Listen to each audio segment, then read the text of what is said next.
Ó, gente, bom dia, boa tarde, boa noite, dependendo da hora que vocês vão ver esse vídeo. Ó, gente, hoje, dia 24 de junho de 2026, vamos fazer a experiência da garrafa da fogueira de São João, ó. Ó o buraco. A garrafa tá cheia. Aí então tirar com 3 dias, porque não pode no outro dia, né? Que tá quente demais. Para o inverno de 2027, tá bom, gente? Quando for tirar, eu vou filmar para vocês também como ficou a água. Aqui, ó, tá cheinha. Tá vendo? Vamos ver onde ela vai ficar. Tá certo, gente? Acompanhe conosco. Vamos botar no buraco agora. Olha aí, gente. Garrafa botada.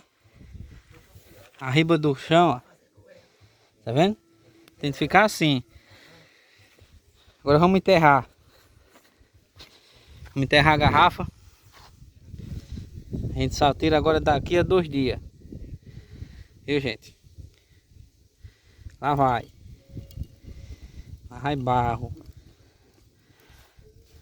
Aí, gente. A garrafa tem que ficar retinha. Para não derramar. Tá bom? Olha. Não tem que ficar nada, né? Tampar toda. Aí, ó, tá cobrindo já. Deixa a garrafa.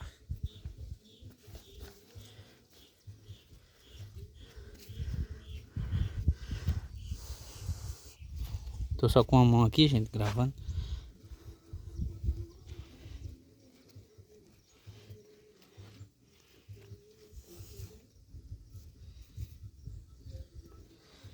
Olha. Pronto, gente, já enterramos a garrafa. Agora, só quando a gente colocar a lenha, queimar, aí vamos ver o resultado.